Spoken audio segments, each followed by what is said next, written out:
What is the impact that COVID is having on the need in our community right now? What is the impact that people need to understand?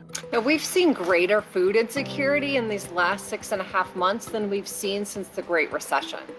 Now in Colorado, it's 1 in 7 people is food insecure, or 1 in 5 kids. And up to 1 in 3 households is actually struggling to afford food. So we've seen an unprecedented need. And at Food Bank of the Rockies, we've almost doubled the amount of food that we are distributing every single week. What are you projecting is going to happen over the next couple of months, and how can we help our neighbors in need right now? What we're projecting over the next couple months is an exacerbation of what we've seen so far. As families are going more and more months without their kids being in school, they're having to meet their kids' nutritional needs at home, suffering more economic and more job losses or continued job losses, as we are seeing more people turn to Food Bank of the Rockies and our partner food pantries for food help for the first time in their lives. And we're seeing more and more of that every single month, as comments like, I never thought I would be in this position, and here I am lined up at a food pantry. I didn't know this could happen to me. It might be surprising to some of our audience of some of the families and the people who are turning now for help during these times.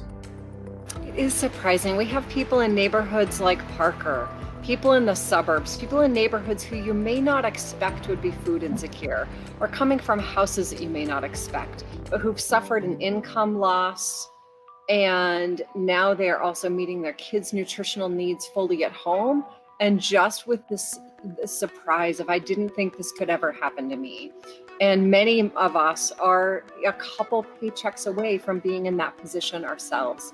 Like 30 to 40% of people who are serving have never in their entire lives needed help with food.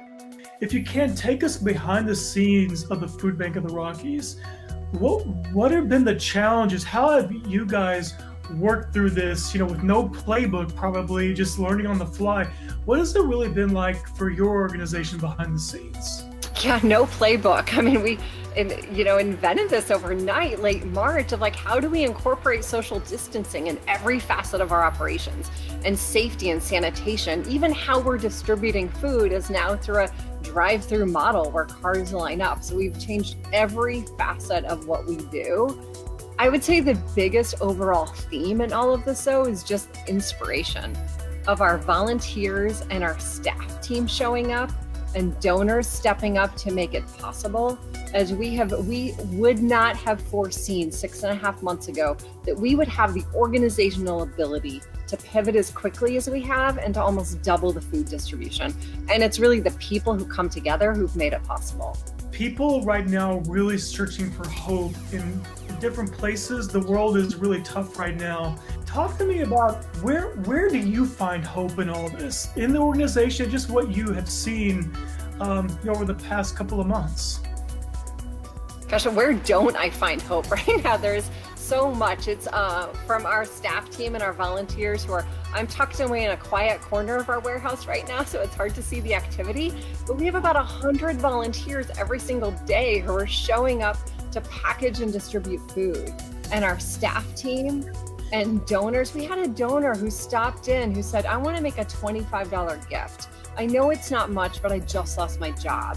And I know that you're going to be here for people like me when we need it. For someone who's still looking to give back, to help, maybe they're used to volunteering, has COVID impacted how people can volunteer or give back right now? Yeah, COVID has impacted. It's impacted a lot of people's. Like many nonprofit organizations, we depend on a lot of older adults, a lot of retired people volunteering.